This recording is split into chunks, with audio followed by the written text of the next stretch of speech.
बिस्मिल्लाहिर्रहमानिर्रहीम नहमदुहु व नसल्ली अला रसूलिहिल करीम अम्मा बाद फ़अऊज़ु बिल्लाहि मिनश्शैतानिर्रजीम बिस्मिल्लाहिर्रहमानिर्रहीम।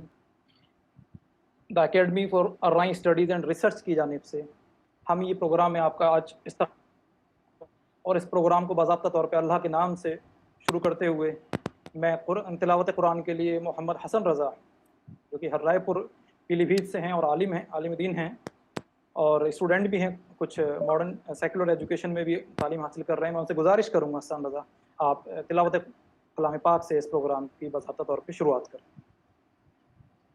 जी शुक्रिया। अस्सलामु अलैकुम वरहमतुल्लाहि वबरकातुहू।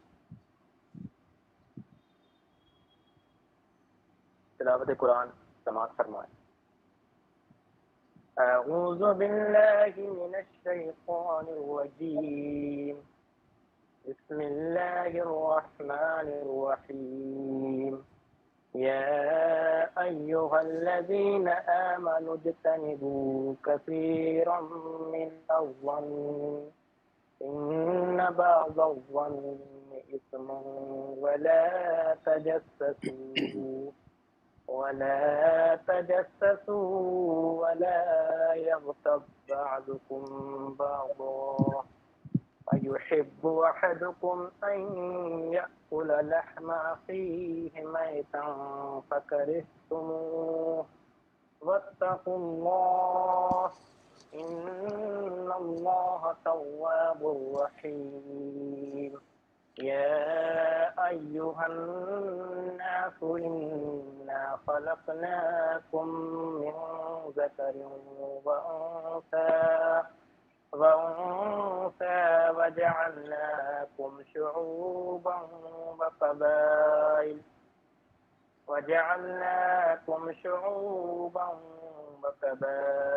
लितआरफ़ू इन्न अक्रमकुम इंदल्लाहि अत्क़ाकुम इन्नल्लाह अलीमुन ख़बीर। सदक़ल्लाहुल मौलानाल अज़ीम। सदक़ल्लाहुल अज़ीम। थैंक यू वेरी मच, बहुत बहुत शुक्रिया मोहम्मद हसन रज़ा आपका। तर्जुमा समाअत फरमाएं। जी तर्जुमा। ऐ ईमान वालों, बहुत गुमानों से बचो, बेशक कोई गुमान गुनाह हो जाता है। और ऐब ना ढूंढो और एक दूसरे की गीबत ना करो। क्या तुम में कोई पसंद रखेगा कि अपने मरे भाई का गोश्त खाए? तो तुम्हें गवारा ना होगा। और अल्लाह से डरो, बेशक अल्लाह बहुत तौबा कबूल करने वाला मेहरबान है।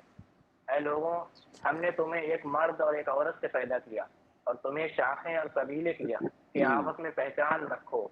बेशक अल्लाह के यहाँ तुम में ज्यादा इज्जत वाला वो है जो तुम में ज्यादा परहेजगार है। बेशक अल्लाह जानने वाला खबरदार है। वमा अलैना इल्लल बलागुल मुबीन। बहुत शुक्रिया हसन रज़ा। अज़ीज़ान मिल्लत इस्लामिया, बहुत ही खुशी का मकाम है कि आज हम अपने कौम के इस अहम मीटिंग में शिरकत कर रहे हैं और academy for online studies and research की जानिब से ये पहली वेबिनार है जिसमें एक कोशिश है नौजवानों की कि कौम एक प्लेटफार्म पर ऑनलाइन तरीके से जिस तरीके से आई है और फिज़िकल तौर पे भी एक प्लेटफार्म पर आए और तालीमी, माशी और सामाजिक मैदान में हर तरीके से एक दूसरे के काम आ सके।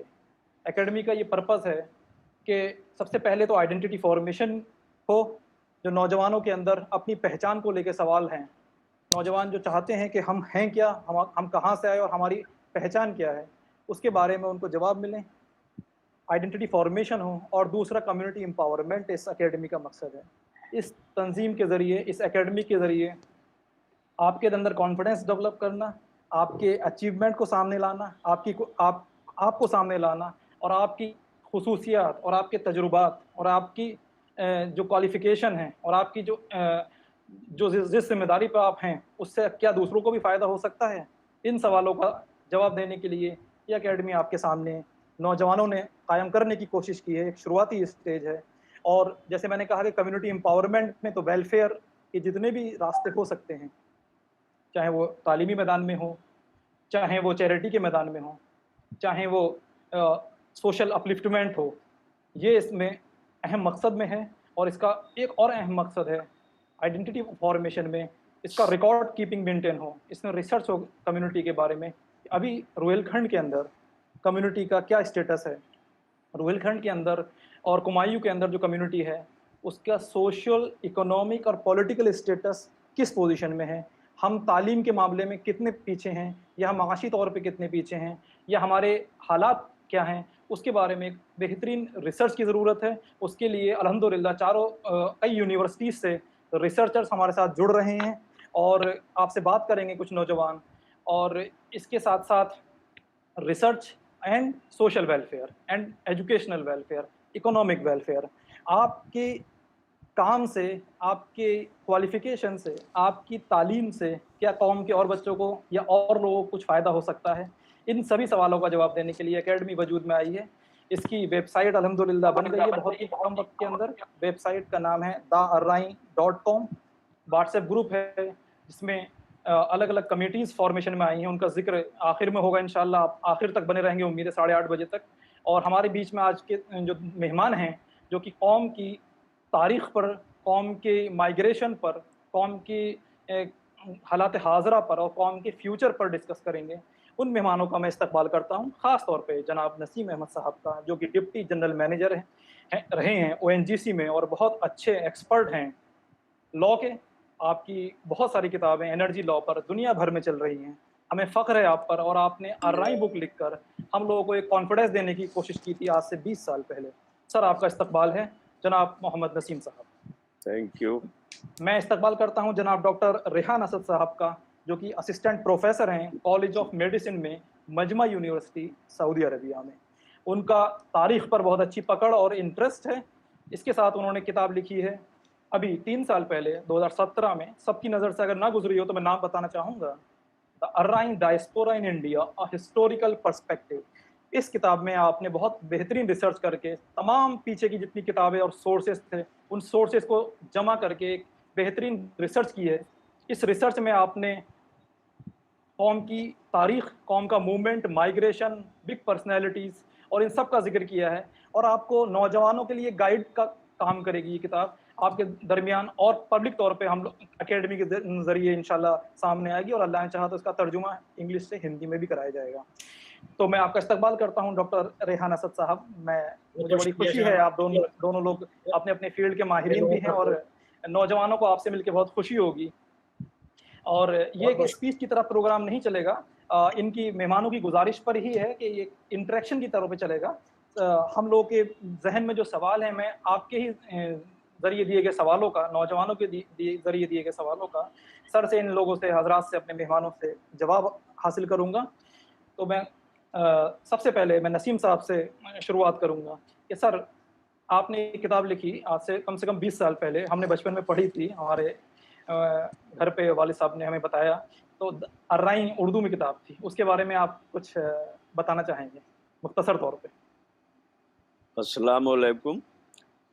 एक्चुअली ये किताब को लिखने का वजह ये थी कि ये ख्याल पैदा हुआ, दिल में ख्याल आया कि साहब जो हमारा ओरिजिन है वो क्या है, हम कहाँ से आए,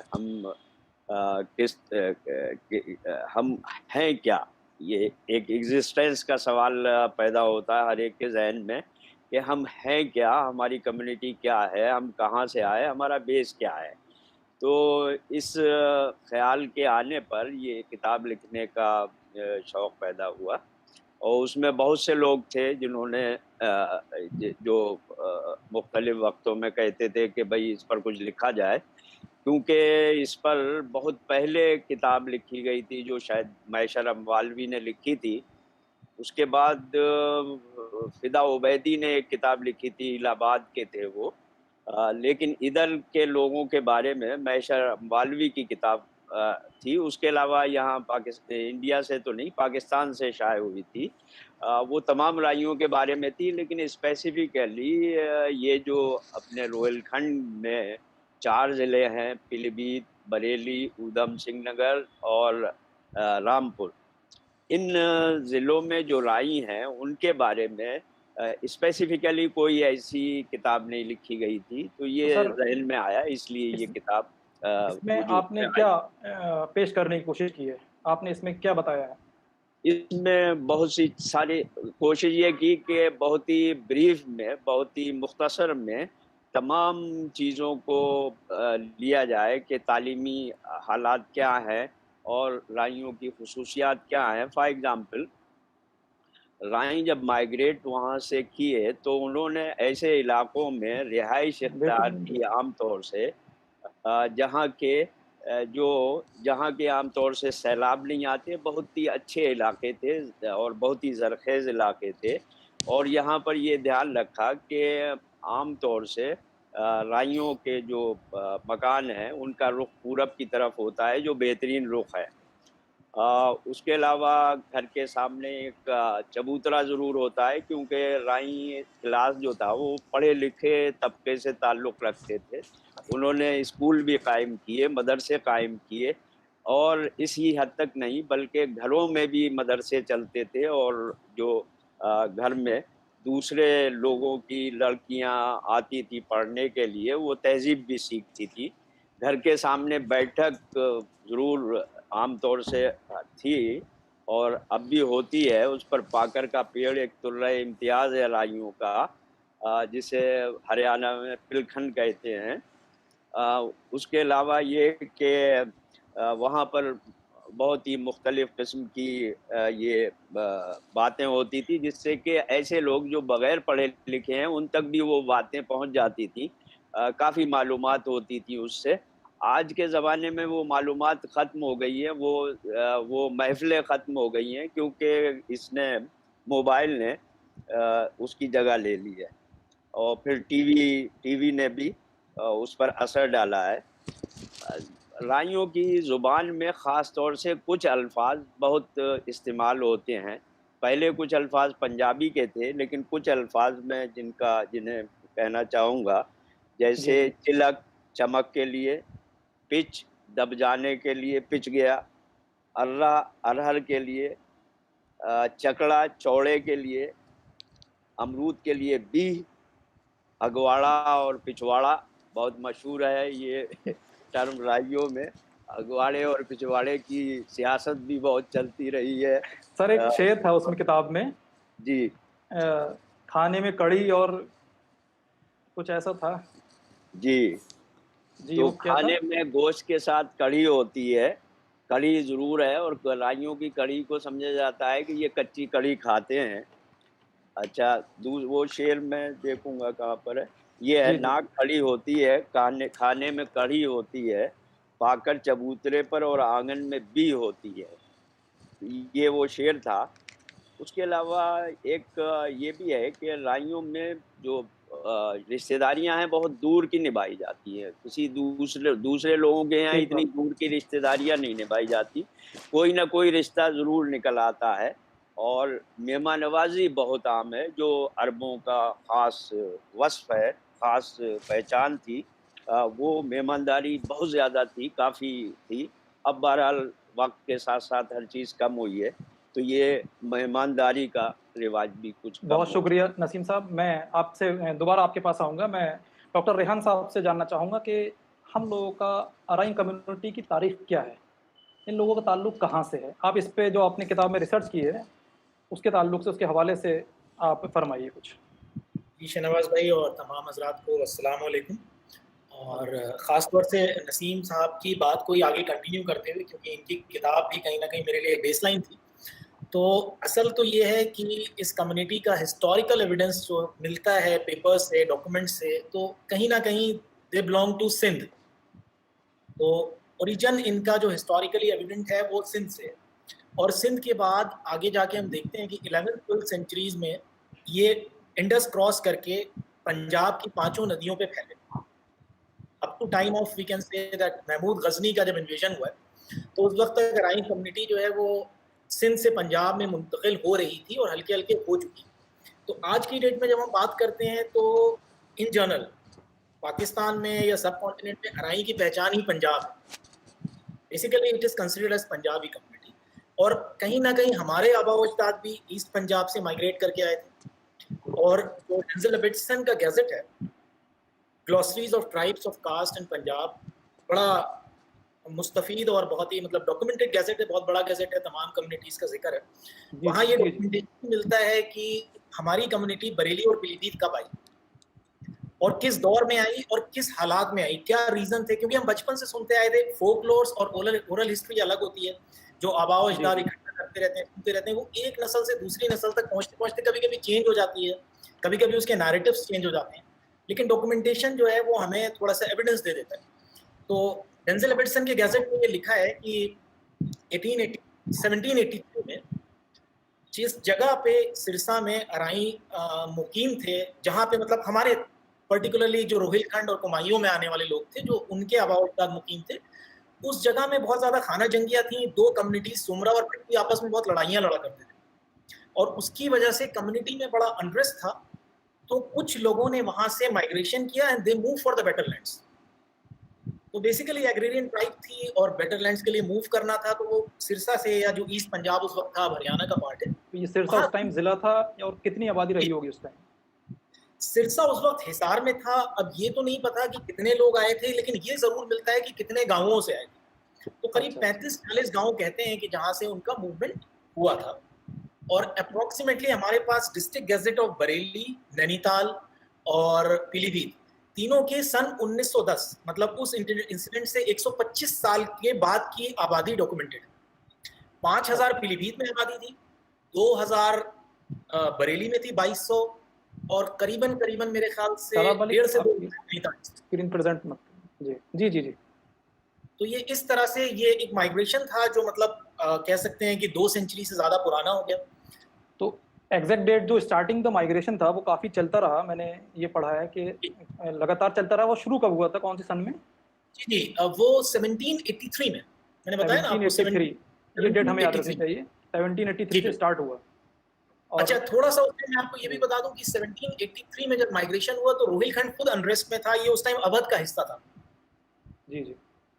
और शायद इनको यहाँ पे किसी तरह से नवाबों से कुछ आर्बिट्रेशन हुए होंगे, किसी तरह से इनको यहाँ सेटल करने के लिए, और एक मुहाजिर की तरह ये यहाँ पे आके बसे उस दौर में। तो मेरे ख्याल से अगर 10,000 आबादी उसके 100 साल बाद थी, तो उस वक्त मुश्किल से आबादी 1000-1500 रही होगी, अगर 10 टाइम्स भी इंक्रीज होती है मेरे ख्याल से। अच्छा रेहान भाई, ये बताइए कि उस टाइम कौम के वहाँ पर क्या हालात थे, मतलब क्या काम थे और किस चीज़ से जुड़े हुए थे? क्या काश्तकारी तब भी करते थे, और क्या रीति रिवाज और ट्रेडिशंस वो सेम थे जो अभी यहाँ पर हैं, या कुछ डिफरेंट थे? हाँ, हम उस पर बात करते हैं। उस पर जब हम थोड़ा सा जाके ना डेंजल एबर्टसन वगैरह के डॉक्यूमेंट्स को देखना पड़ेगा, जहाँ पे उन्होंने लिखा है। एच ए रोज की किताब है 1911 की, और ये उससे पहले पब्लिश हुई थी 1892 में। तो यहाँ इन्होंने बड़े वाजे तौर पे जिक्र किया है कि एक तो अराई टर्म पंजाब में बड़ा जनरल इस्तेमाल होता है। कोई भी आदमी जो मार्केट गार्डनिंग करता था, भले ही वो जाट हो, वो बागबान हो, वो माली हो, उसके लिए अराई टर्म यूज होता है। इस पे बड़ा कंफ्यूजन क्रिएट होता है। और दूसरा उन्होंने लिखा है कि हम एक अराई कम्युनिटी की बात कर रहे हैं। तो अब मैं वो उसको आगे साइड करता हूँ। वो कहते हैं कि सिरसा में सतलज के अराई घग्गर के अराइयों से मिलते हैं, और ये दोनों आपस में शादी नहीं करते। तो इससे तो ये समझ आता है कि इनमें सब सेक्शंस पहले से भी बहुत सारे थे। और घग्गर वाले अराई ये कहते हैं कि हम तो राजपूत थे जो कभी 4 सेंचुरीज पहले मुल्तान से आए थे, और उनकी शादियां सिर्फ पीलीभीत, मतलब पीलीभीत को टर्म नहीं यूज है, उन्होंने लिखा है कि उनकी शादियां सिर्फ बरेली, क्योंकि बरेली ज्यादा पॉपुलर था उस टाइम, बरेली डिस्ट्रिक्ट था 1892 तक, बरेली पीलीभीत बना था नया। तो मतलब कहने का मतलब है कि कुमायूं और रोहिलखंड के अराइयों से ये घग्गर वाले शादियां 1910 और 11 तक शायद करते रहे हैं, इस डॉक्यूमेंट से अंदाजा लगता है। तो ये इस तरह से वो कहते हैं कि इससे पहले, जब ये भट्टी और सुमरा से पहले, ये पूरी वादी जो घग्गर की थी, इस पे ये लोग 1759 तक बहुत अच्छी तरीके से बसे हुए थे। And they have lot of good resources, जमीनें और जायदादें थी इनके पास। क्या फार्मिंग और ये लैंडलॉर्ड्स मिड क्लास लैंडलॉर्ड थे कि? हाँ, इससे मालूम चलता है मिड क्लास लैंडलॉर्ड्स थे, क्योंकि आने के बाद 1783 के बाद ऑलमोस्ट 1801 में रोहिलखंड अंग्रेजों के कब्जे में आ गया। एक सीडेड टेरिटरीज का मुआहदा हुआ था अंग्रेज और नवाब अवध में, जिससे अलीगढ़ से लेके बरेली और नैनीताल तक का जितना इलाका है वो सारे का सारा अवध ने जो है अंग्रेजों को दे दिया था। और उसके फौरन बाद डिस्ट्रिक्ट गैजेट पे लिखा है कि राई और बनिए 2 लोग ऐसे हैं जो जमींदारों का क्रिएशन ब्रिटिश दौर में हुआ है। ब्रिटिश दौर से पहले यहाँ वो जमींदार नहीं थे, जाहिर सी बात है, इमिग्रेंट थे। तो आके उन्होंने मेहनत की और कुछ लोग आगे बढ़े, कुछ इस इलाके में हम लोग जमींदार तब बने जब अंग्रेजों के दौर में। अच्छा नसीम साहब से मैं इसमें कुछ ऐड कराना चाहूँगा। सर, आप इसमें कुछ कहना चाहेंगे यहीं पर, इन्हीं पॉइंट्स पर? एक्चुअली उस वक्त एक अंग्रेज यहाँ पर कलेक्टर था पीलीभीत में, उसने काफ़ी दिलचस्पी ली थी, क्योंकि इस इलाके में खेती वगैरह, एक ख़ास बात ये थी राइयों की पहले ही से कि जहाँ भी ये गए, स्पेन में गए, इन्होंने खेती को बहुत ही आला दर्जे पर पहुँचा दिया उस वक़्त के हिसाब से। तो यहाँ पर उसने काफ़ी इन्हें बसाने की और इन्हें काफ़ी हेल्प की राइयों को। और जैसा रेहान ने कहा कि ये ज़िम्मेदारी का सिस्टम जो है अंग्रेज़ों ने शुरू किया, तो यहाँ पर काफ़ी ज़िम्मेदार जो है यहाँ पर हुए उसके बाद। अच्छा, अच्छा। जी। तो ये मैं रेहान साहब से बात पूछना चाहूँगा, यहाँ पर आप ज़मीनें मिल गईं या ज़मीनें दे दी गईं? कैनॉल, मैंने एक टर्मिनोलॉजी सुनी है, पढ़ी है, कैनाल कॉलोनीज़ में हम लोगों ने काफ़ी कंट्रीब्यूशन किया है पंजाब की एग्रीकल्चर में। जी, इसके जी। बारे में थोड़ा-सा? शहनवाज भाई, ये कॉलोनियल ऑक्यूपेशन जब हुआ रंजीत सिंह के बाद, बेसिकली हमारी कम्युनिटी तो यहाँ माइग्रेट कर चुकी थी जब तक, जी, जी। लेकिन उसके बाद रंजीत सिंह की डेथ के बाद उनके बेटे कुछ टाइम सक्सेसर रहे दिलीप सिंह, और उसके बाद फिर अंग्रेजों ने पंजाब को ले लिया। तो अंग्रेजों ने जब पंजाब को लिया तो उसको बसाने में राइयों का बड़ा अहम रोल रहा, और उस वक्त में राइयों का एक अच्छा खासा बड़ा तबका ईस्ट पंजाब और वेस्ट पंजाब। थोड़ा सा मैं यहाँ पे एक हिस्टोरिकली ये लेता चलूँ कि कुछ फैमिलीज राइयों में मुगल दौर में भी बड़ी प्रोमिनेंट रही हैं पंजाब की, और आप वैसे जानते हैं कि मियाँ फैमिली का नाम उसमें काफ़ी नुमाया आता है। वो उनको कई सारे नवाबों से टाइटल औरंगजेब और शाहजहां के दौर से मिलते आए, लेकिन इन जनरल कम्युनिटी का अपलिफ्टमेंट अंग्रेजों के दौर में बहुत अच्छा हुआ, और ये एक न्यू एलीट क्लास जो पंजाब का बना, एक अर्बन क्लास, वो उसमें Rain holds one of the important position. और अभी हम उस पर आगे चलेंगे कि हमारे यहाँ जब एजुकेशन आई तो उसका पंजाब से क्या कनेक्शन था और कैसे था। तो कहीं ना कहीं आपकी बात बिल्कुल सही है कि कैनाल कॉलोनीज जब बनी तो because of their hard working nature और agrarian occupation, some of the account says कि एक जाट से भी अच्छा काश्तकार राइन होता है पंजाब।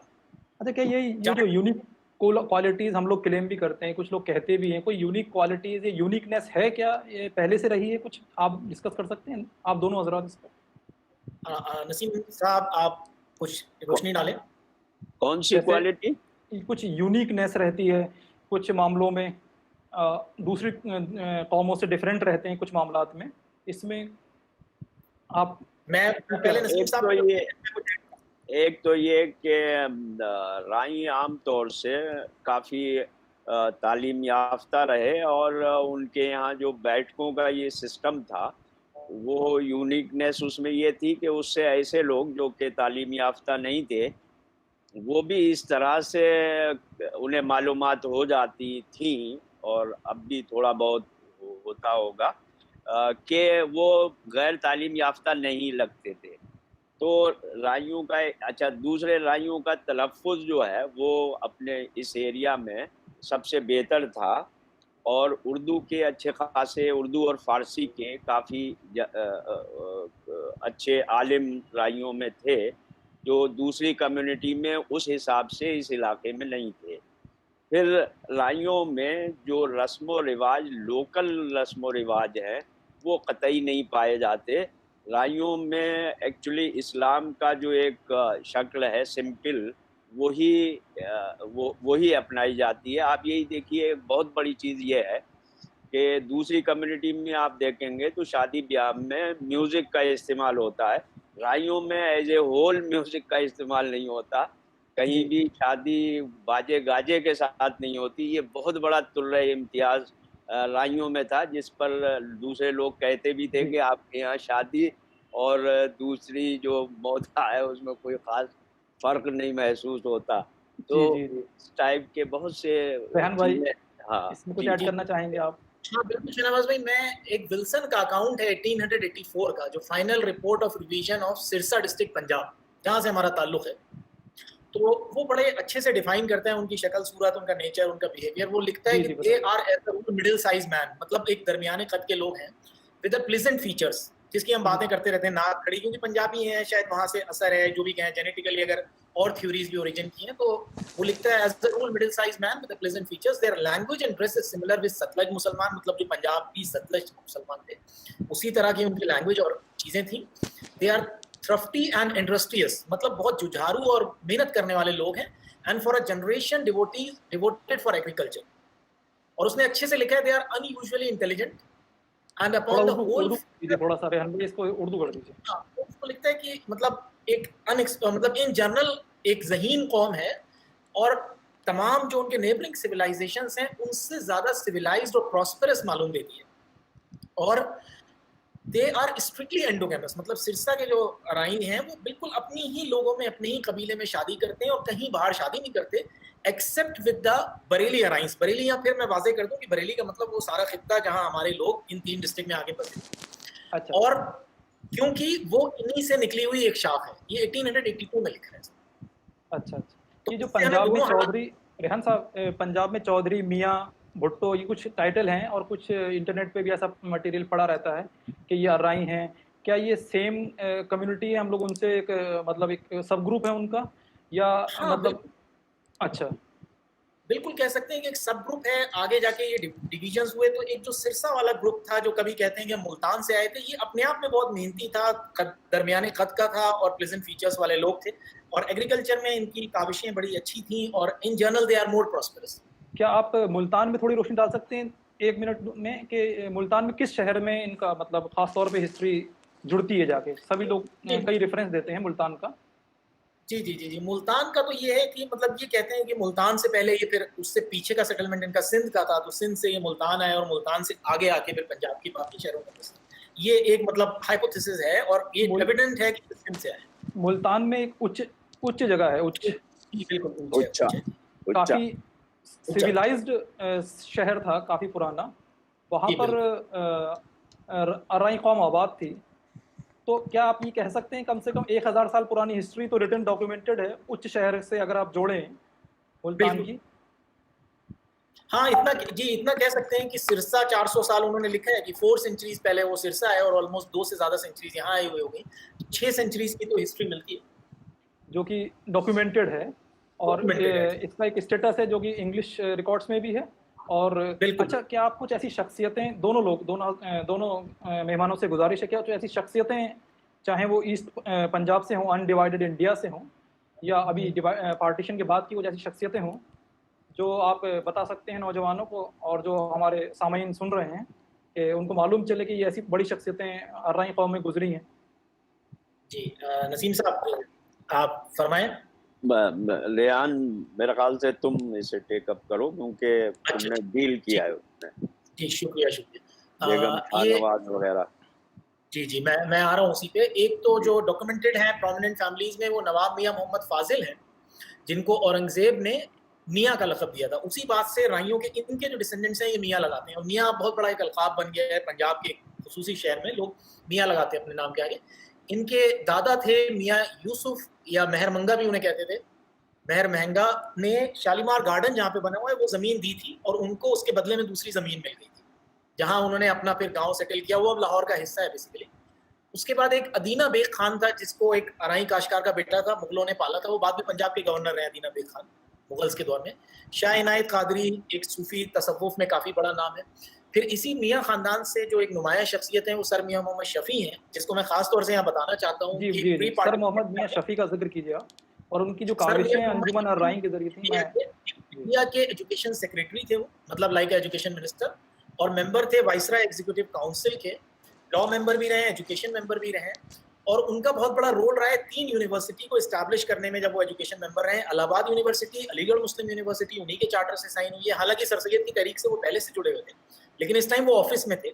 और तीसरी दिल्ली यूनिवर्सिटी में कुछ उनके नुमाया काम थे, जिसके लिए उनको बाद में गवर्नमेंट ने ऑनर भी किया था, और दिल्ली यूनिवर्सिटी ने उन्हें ऑनररी प्रो वाइस चांसलर बनाया। और अलीगढ़ मुस्लिम यूनिवर्सिटी ने उनको पहला डीलिट का 1919 में जो पहली डॉक्टरेट अवार्डेड की गई है वो मियाँ मोहम्मद शफ़ी को ही की आफ्टर बिकमिंग अ यूनिवर्सिटी। इस फैमिली का जो ये मियाँ फैमिली है, इसका कोई कंट्रीब्यूशन पॉलिटिक्स में भी रहा है वहाँ पंजाब में? बिल्कुल, मुस्लिम लीग के फाउंडेशन से लेके और पाकिस्तान बनने तक, और इंडियन पॉलिटिक्स में रहा है। हालांकि सर मियाँ मोहम्मद शाहुद्दीन इन्हीं के कजिन थे, जो one of the Muslim education society जो यूके में बनी थी, बिल्कुल असली फर्स्ट सोसाइटी थी, जिसके बाद में और भी कुछ बड़े लोग नुमाया थे इंग्लैंड में, उसमें इनका कॉन्ट्रीब्यूशन है। इनकी बेटी बेगम जहारा शहनवाज ने तीनों round table conference, Sarojini Naidu और बेगम जहारा शहनवाज, 2 ऐसी नुमाया शख्सियत हैं, एक कांग्रेस से और एक मुस्लिम लीग से, जिन्होंने इसमें पार्टिसिपेट किया है। तो इस फैमिली के कॉन्ट्रीब्यूशंस तो बहुत हैं, पोस्ट पार्टीशन तक काफ़ी रहे हैं।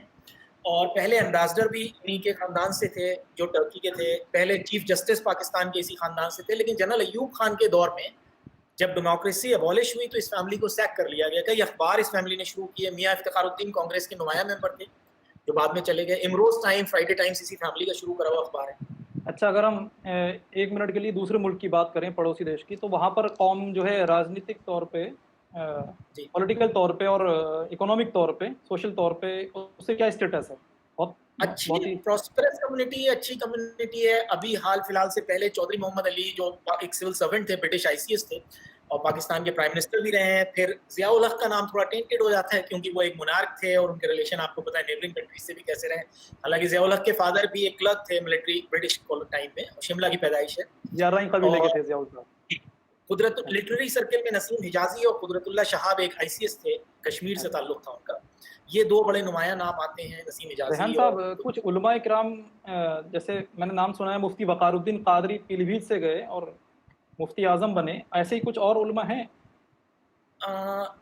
उस दौर के अब पंजाबी उलमाओं में तो हम लोग बहुत ज़्यादा नाम नहीं जानते हैं। कुछ थ्योरीज कहती हैं कि ये डॉक्टर इसरार अहमद भी अराई थे, लेकिन उसका मुझे कंफर्मेशन नहीं है। मुफ्ती साहब के और बारे में आप थोड़ा-सा कुछ बताना चाहेंगे? वक़ारुद्दीन साहब के बारे में, कहाँ से थे आप? जी, मुफ्ती साहब पे अगर आप चाहें तो हम बाद में आएँगे। अभी यहाँ की कम्युनिटी पे जब ज़िक्र करेंगे तो मैं बता दूँगा उसमें काफ़ी बेहतर डिटेल है। में इंशाअल्लाह। नसीम साहब तो बहुत अच्छी तरीके से बता सकते हैं उसमें। जी, नसीम साहब, आप कुछ ऐड करना चाहेंगे कुछ इस?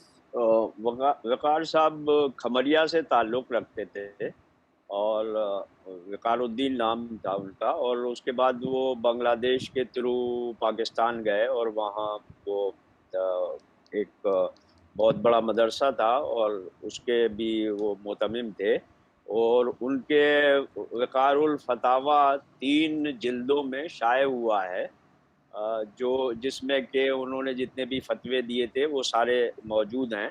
वो किताबें मेरे पास हैं, तीनों जिल्दें मौजूद हैं। उनके जो बच्चे हैं वो अब अमेरिका में सेटल्ड हैं, ह्यूस्टन में। अच्छा सर। अच्छा रेहान साहब, ये तंज़ीमी तौर पे कौम में कोई तंज़ीमों की ज़्यादा मैंने हिस्ट्री पढ़ी नहीं है आज़ादी के बाद इधर, लेकिन ये उससे आज़ादी से पहले अंजुमन अर्राई का नाम मैंने सुना है। उसके बारे में थोड़ा-सा बताते हुए, और वो उसने क्या यूनिफ़िकेशन किया, क्या कंट्रीब्यूशन किया, लीडर कौन थे इसके? बिल्कुल, बिल्कुल। ये भी सर मियां मोहम्मद शफ़ी का रोल है। हाफ़िज़ हलीम साहब जिन्होंने बाद में हलीम डिग्री कॉलेज जिनके नाम से बना है कानपुर में, ये भी कानपुर में। पंजाब की बिस्सी से थे, ये लोग पंजाब से ताल्लुक था इनका। अच्छा, अच्छा। तो इसके पीछे बैकग्राउंड ये है कि शायद 1857 में मौलाना शाह अब्दुल कादिर लुधियानवी, मौलाना जाफ़र थानेसवरी, ये 2 ऐसे बड़े उलमा इकराम हैं पंजाब के जिनका गदर में काफ़ी रोल रहा है। अच्छा, तो अच्छा। एक तासुब था या अंग्रेज़ों का बाइस था कि जब उन्होंने वहाँ पे क्लासिफिकेशन किया फर्स्ट वर्ल्ड वॉर के रिक्रूटमेंट के लिए, उससे पहले, तो उन्होंने अराइयों को एग्रेरियन कम्युनिटी डिस्क्राइब किया। एग्रेरियन कम्युनिटी का मतलब they are non martial races. Ashish Kaul का टॉपिक ही है ये रिसर्च का। जी, जी, जी, आपने जो ठीक मुझे है। भेजा था, जी, जो जी। येल यूनिवर्सिटी में रिसर्च कर रहे हैं।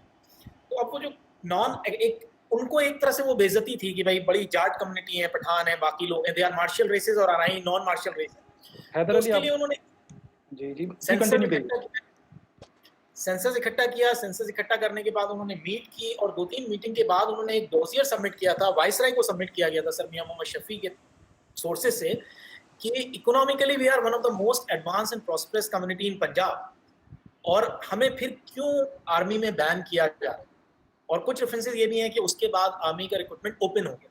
तो यहाँ से एक अवेकनिंग मूवमेंट स्टार्ट हुआ। इसकी जो एक मीट हुई थी 1915 में, उसमें हमारे यहाँ के रोहिलखंड और कुमायूं के बुजुर्गों ने भी कुछ लोगों ने शिरकत की थी, जिसमें अच्छा। शायद शेख नज़ीर अहमद साहब या उनके वालिद विसालुद्दीन ताजुद्दीन साहब और 2-3 लोग खुद लाहौर जाके उसमें शरीक हुए।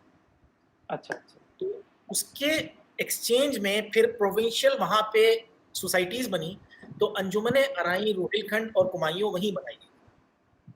अच्छा, और फिर तो उसके एक एनवॉय के तौर पे एक पंजाबी आए थे, काजी फतेह मोहम्मद साहब, और एक मलिक ताजुद्दीन साहब थे जो वहाँ पे अकाउंटेंट जनरल थे, वो भी उसके एनवॉय थे। तो उस मीटिंग में जो पीलीभीत में हुई 1917 में ज़ेरे सदारत पीलीभीत के कुछ बुजुर्गों के तहत, ये उसी की एक चेन थी। अच्छा। सर, आज के जो दौर में डायस्पोरा जो कम्युनिटी है वो कहाँ-कहाँ है और क्या मतलब कर रहे हैं लोग हिंदुस्तान के इन खित्तों के अलावा? हम बड़े शहरों का नाम तो सुनते हैं, लखनऊ, दिल्ली और मुंबई में हैं। कुछ इस पे नज़र डालेंगे आप? ओके। अच्छा, पहले मैं बस थोड़ा-सा पीछे वाले सवाल में ऐड करना चाहूँगा कि जी, जी। अगर हम उसको देखें तो उस वक्त की जो अंजुमन राई थी, मुझे लगता है बहुत एडवांस तरीके से उन्होंने काम किया, और हमें इत्तेफाक से एक उसका रुदाद मिला जो छपा था बरेली से। तो उसके अंदर जिस लेवल पे उर्दू लिखी हुई थी और जितना कंट्रीब्यूशन हुआ था, जितनी चीजें डिस्कस हुई थी, तो वो कंट्रीब्यूशन हमने नसीम साहब ने डिस्कस भी किया था कि वो उस वक्त के हिसाब से 3,500 या 4,000 रुपए थे। तो तब के किसी भी इन्फ्लेशन के हिसाब से लगाएं तो वो आज के 60 से 70 लाख रुपए के आसपास बनते। और उसके पहले पीलीभीत के मॉडर्न मेडिसिन के डॉक्टर अब्दुल गफूर साहब, जो दरियाबोझ गांव से ताल्लुक रखते थे और बाद में वो माइग्रेट करके पाकिस्तान चले गए, वो 4 रुपए महीना की उसी स्कॉलरशिप से पढ़े थे, और उनका बयान उस डोजियर के अंदर है, उन्होंने खुद इसको टेस्टिफाई किया। यहाँ पर एक बात मुझे याद आ रही है, क्या मक्का मदीना शरीफ में भी कुछ हाउसेस, रेस्ट हाउसेस बनवाए गए थे?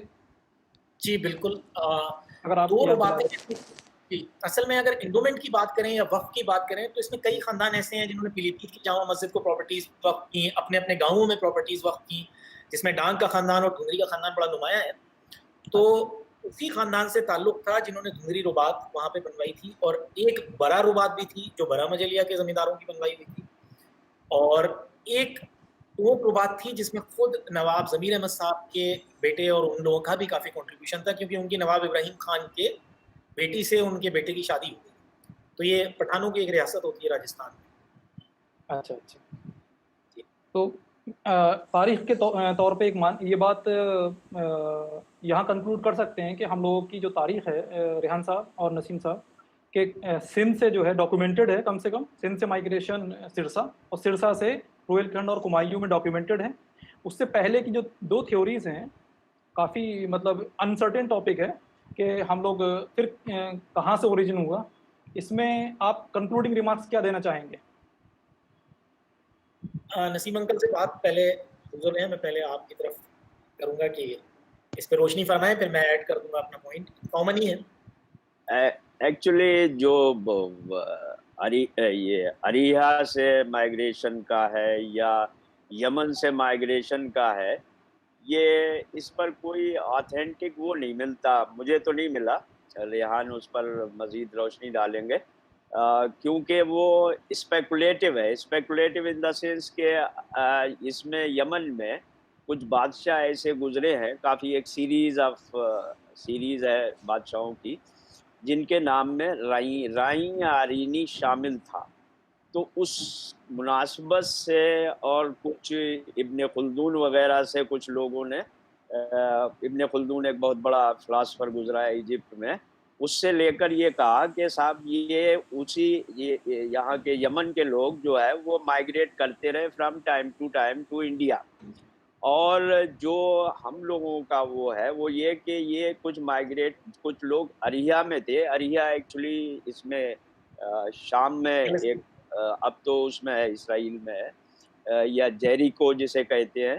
तो एक शहर था जहाँ के एक छावनी थी, और वहाँ से 6,000 के करीब राई कौम के लोग जो है वो इसकी फौज में शामिल थे, मोहम्मद बिन कासिम की फौज। जी सर। तो ये इसमें मिलता जरूर है और कुछ ना कुछ जरूर इसमें होगा, अदरवाइज ये मतलब रेफरेंस क्यों आता, अब तक क्यों चलता रहता। लेकिन कोई बहुत ऑथेंटिक मुझे तो ऐसा नहीं मिला कि जिससे हम कह सके, मतलब ये कि कई सोर्सेस से जो चीज़ें कंफर्म होती हैं उन्हें आप कह सकते हैं कि साहब ये जो है कंफर्म्ड है। उसके अलावा एक शायद कालीन का, ईरान में कालीन का एक टाइप भी राई कहलाता है। एक ज़िला भी है इसमें ईरान में जिसका नाम राई है। तो ये चीज़ें तमाम जो हैं ये हैं, लेकिन किस हद तक इन पर इन्हिसार किया जा सकता है वो अभी मतलब मेरे ज़हन में क्लियर नहीं। रेहान साहब बिल्कुल जैसे नसीम साहब ने फरमाया, तो उसमें एक थ्योरी जो सबसे ज़्यादा प्रोमिनेंट है वो ये अरिहा वाली थ्योरी है कि मोहम्मद बिन कासिम के साथ जो 6,000 की फ़ौज थी जो ख़ास तौर से इराक़ और शाम में डिवाइडेड थी, तो जो इराक़ और शाम वाली फ़ौज थी उसमें अक्सर तबका कहते हैं वो कि बनु उमैया से ताल्लुक़ रखता था। और ये सबसे पहले अकबर शाह खान नजीबाबादी, एक इस्लामिक हिस्टोरियन गुजरे, इन्होंने, हालांकि ये राही नहीं थे, और इन्होंने ओरिएंटल हिस्ट्री लिखी है और इनकी किताबें काफ़ी मारूफ हैं। इवन सऊदी अरब में भी इनकी कुछ बुक्स चलती हैं, हिस्ट्री ऑफ इस्लाम को बड़ा ऑथेंटिकेट करते हैं सऊदी अरब के लोग। अच्छा तो इन्होंने अपनी किताब आईना हकीकत नुमा में लिखा है, और बहुत क्लियर तौर पे लिखा है। वो जो उनके लफ्ज़ हैं, मैं वैसे के वैसे ही उसको बस प्रेजेंट कर देता हूँ ताकि यही बात थोड़ी सी आगे बढ़ जाएगी। नजीबाबादी की 1926 की किताब में लिखते हैं वो कि सिद्दीकी, फारूकी, अंसारी, अब्बासी और सादात जैसे कि खालिस अरबी नस्लें हैं।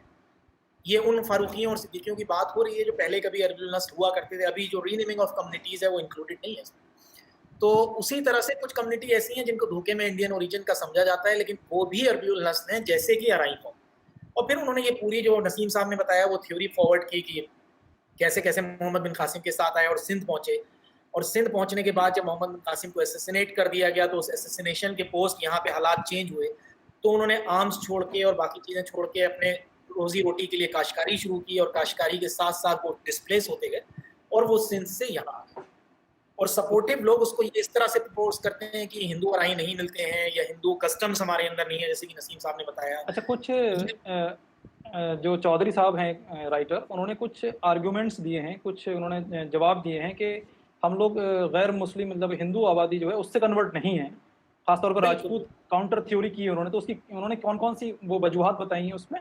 उनकी वजूहत यही थी कि भाई एक तो सबसे पहली चीज़ वो ये कहते हैं कि जो 100% मुस्लिम है, तो अब 100% मुस्लिम में एक आर्गुमेंट ये भी आ जाता है कि पश्तू कौम जो है, जिसको लार्जर पठान या अफगान पठान कौम कहते हैं, वो भी 100% मुस्लिम है आज की डेट में, और उनमें भी हमारी तरह बहुत सारी थ्योरीज हैं। तो उसके बाद वो दूसरा उनका आर्गुमेंट ये है कि रिवायतें और रस्म रिवाज जो इंडियनाइज्ड हैं वो बहुत कम है। अच्छा और ये कहीं ना कहीं डेंजल एविडसन के गैजेट में भी होता है। तो वो कहता है almost a man like a Mohammedan. अच्छा और वो इस चीज़ को बड़ा सपोर्ट करता है कि अगर ये कन्वर्ट हुए हैं तो मे भी बहुत पुराने कन्वर्ट हैं, मे भी 10th और 11th सेंचुरी में कन्वर्ट हुए होंगे। इनके रीति रिवाज और रस्म रिवाज बहुत सादगी के तरीके, मोस्ट इंक्लाइन टू इस्लाम। तो और बाकी फिर वही सारी चीज़ें उन्होंने कहा, जैसे औरतों को विरसा देने का ट्रेंड है और कम्युनिटीज़ में, राजपूतों में वहाँ नहीं था। अच्छा इसी तरह से शादियों के कुछ ऐसे रिवाज हैं, तलाक वगैरह टैबू माना जाता था बहुत सारी कम्युनिटीज़ में पंजाब में, लेकिन अराइयों में तलाक एक शरई तौर पे जहाँ ज़रूरत थी, जहाँ जवाज़ था, वहाँ फॉलो होती थी। अच्छा तो इसी तरह से बहुत सारे ऐसे कस्टम्स हैं। हॉस्पिटलिटी एक कॉमन है जो बहुत सारे ट्राइबल लोगों में होता है, तो वो इनके अंदर भी था। अच्छा, इसमें एक मैं ऐसी बात मैं करना चाहूँगा कि कुछ कौमें और भी नाम बदलने की एक हिस्ट्री चली है आज़ादी से पहले, थोड़ा सा movement of renaming the community. तो what you say about that कि जो नाम बदले हैं कौमों ने, उसमें हम लोग कहाँ तक मतलब उसमें जो है कंफ्यूज हुए हैं, या हमारे नौजवानों को उसमें क्लैरिटी नहीं है? बिल्कुल बिल्कुल, उसकी क्लैरिटी ये है कि मैं बस एक मिनट लूंगा। यहाँ पे 1920 की एक रिपोर्ट है जिसमें एक चीज़ ये दिखाई गई है कि कहाँ कहाँ लैंड डिस्ट्रीब्यूशन एक्ट में अराइयों की आबादी है। और फिर मैं उस पॉइंट पे भी आता हूँ। वो लिखते हैं बरेली, पीलीभीत, नैनीताल, करनाल, घटगांव, हिसार, रोहतक, अंबाला, फिरोजपुर, लुधियाना, जालंधर, होशियारपुर, कांगड़ा, गुरदासपुर, अमृतसर, लाहौर, शेखुपुरा, मोंटेगमरी, मुल्तान, लाइलपुर, गुंजरावाला, Sialkot, Jhelum, Attock, Mianwali, Dera Ghazi Khan, Muzaffargarh and old settlement of Sindh located in Jacobabad, Larkana, Hyderabad, Nawabshah and. तो आप मुझे ये बताएं कि इस जगह के अलावा आज जो पूरे हिंदुस्तान में लोग अपने आप को अराई या राई क्लेम करते हैं, उनका कहीं नाम ही नहीं। अच्छा, उन कम्युनिटीज के ओरिजिनल जो नेम्स हैं वो 1910 और 1920 के गैजेट तक उनको कहीं राई लिखा ही नहीं गया। अच्छा अच्छा उनको उनके ऑक्यूपेशनल नेम से। तो उसके पीछे एक छोटी सी तारीख ये है कि अशरफ अजलफ डिवाइड या सोशियो इकोनॉमिक मूवमेंट्स जो चले मुस्लिम कम्युनिटीज में, और उसके पीछे कांग्रेस और मुस्लिम लीग की अपनी पॉलिटिक्स भी थी, रस्साकशी की। जी जी तो उन मूवमेंट के दौर में एक रीनेमिंग का सिलसिला चला अपनी आइडेंटिटीज को ढूंढने के लिए। हमारा एक मुस्लिम इश्यूज पे अखबार है मुस्लिम गैजेट, मिली गैजेट, आपने कई बार पढ़ा होगा, अक्सर जी। सर्कुलेट होता है। उन्होंने एक आर्टिकल साइट किया था, उसमें एक सोशल साइंटिस्ट थे, नौशाद साहब कोई थे। उन्होंने लिखा है कि बहुत सारी ऐसे कम्युनिटीज से जो लोग कन्वर्ट हुए हैं, जो ट्रेडिशनल थे या आर्टिसन क्लास थे या पीजेंट क्लास थे, उन्होंने नई आइडेंटिटीज तलाश की और उन नई आइडेंटिटी नए नाम ढूंढे। तो उसमें इस कम्युनिटी ने भी अपने नाम के आगे राई। बस हम 10 मिनट में प्रोग्राम ख़त्म की तरफ आ रहा है इंशाल्लाह। आप जो लोग जुड़े हुए हैं जुड़े रहें थोड़ी देर और, आपको कुछ और ज़रूरी बातें मिलेंगी इंशाल्लाह। मैं आपसे और कुछ रह गया हो तो डॉक्टर साहब, डॉक्टर रेहान साहब और नसीम साहब, कंक्लूडिंग रिमार्क्स चाहूँगा कि अभी जो एकेडमी का वजूद हम लोग लाना चाहते हैं नौजवान, और नौजवान ये जो कौम का अभी जो प्रेजेंट स्टेटस है और जो फ्यूचर है उसके ताल्लुक से आप 2-2 मिनट दोनों लोग, पहले नसीम साहब। जहाँ तक कौम की बात है तो ख़ास तौर से ये जो पीलीभीत, बरेली, रामपुर, उधम सिंह नगर, अभी तक कोई ऑर्गेनाइजेशन नहीं है, कोई ऑर्गेनाइजेशनल स्ट्रक्चर नहीं है। जो तंजीमें या जो चीज़ें हैं अब तक हमारे लोगों के हाथों में थी वो भी निकल चुकी हैं। उसके अलावा एक सबसे बड़ी हालात में जो तब्दीली आई है वो ये कि लैंड होल्डिंग डिवीज़न डिवाइड होते होते बहुत कम हो गई हैं और काफ़ी लोग जो हैं वो बहुत लोअर लेवल पर इसकी वजह से पहुंच गए हैं। इसके साथ माइग्रेशन भी हुआ है शहरों में, तालीम की तरफ दिलचस्पी भी ज़मीनें बढ़ी बढ़ है। गई हैं और हाँ, कम रह ज़मीनें गई बढ़ हैं। गई, हाँ, कम रह गई हैं।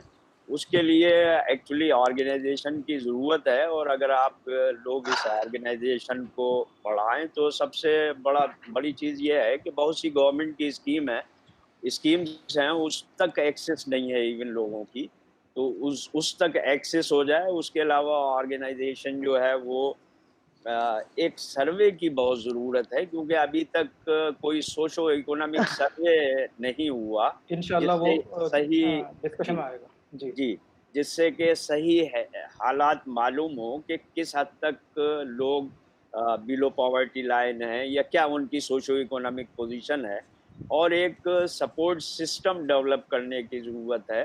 वैसे काम तो बहुत हैं, एजुकेशनल इंस्टीट्यूशन होना चाहिए, हॉस्पिटल्स होना चाहिए जो वक़्त की ज़रूरत है। तो काम के लिए एक पूरा वो पड़ा काफ़ी मतलब इतना बड़ा मैदान है, कोई काम ही नहीं हुआ है इसलिए सारा मैदान खाली है। तो तो आप जितना भी काम करना चाहें एक्चुअली मैं एक बात कहता हूँ कि लोगों के पास बातें करने के लिए बहुत वक़्त है, काम करने के लिए बहुत कम वक़्त है। क्या तो पैगाम देना चाहेंगे आप नौजवान जो मैं सुन रहे हैं मैं आपकी बात? मैं ये समझता हूँ कि लोग जैसे फॉर एग्ज़ाम्पल अभी आप ही लोगों की जो मीटिंग हुई थी उसकी मिनट्स मैंने देखी थी। बड़ी अच्छी बात उसमें की थी कि जो है लाइब्रेरी का क़याम किया जाए मुख्तलिफ़ विलेजेस में। अगर वो मतलब एज़ ए सेंटर इसका क़याम हो जाए तो वहाँ पर हम ये जो है करियर गाइडेंस, कॉम्पिटिटिव एग्ज़ामिनेशन, दूसरी इन्फॉर्मेशन, गवर्नमेंट की इन्फॉर्मेशन, बिल्कुल, तो बिल्कुल। एक उस टाइप का हम अगर क्रिएट कर दें इंफ्रास्ट्रक्चर, जो गवर्नमेंट की स्कीम्स हैं, उन तक लोगों की रसाई हो जाए, तो वो बहुत बड़ा काम हो जाएगा। उसके थ्रू हम डाटा भी कलेक्ट कर सकते हैं। तो मेरे ख़्याल से पहला पहला काम ये किया जाए, उसके अलावा काम तो बहुत हैं क्योंकि मैंने जी कहा सर, कि कोई काम हुआ नहीं है, जैसा मैं समझता हूँ। हुआ बिल्कुल। हो तो मतलब एक काम जो पीलीभीत में हुआ वो कब्रिस्तान का क़याम है, कब्रिस्तान ज़रूर खरीद लिया गया। उसके अलावा आखिरत मैं का समझता इंतज़ाम है। आख़िरत का इंतज़ाम है। तो तो रेहान और दीन रोशनी दीन मज़ीद और दुनिया रोशनी दोनों डालेंगे। मिल जी, जाएँ। और आप रेहान लोग साहब यंग आप लोग हैं, जी, नए-नए आइडियाज़ लाएँ और बिल्कुल। जहाँ तक हमारी हेल्प की ज़रूरत है, हम हमेशा तैयार हैं उसके लिए। द दामें, दरमें, सख़ुने हर तरह से तैयार हैं।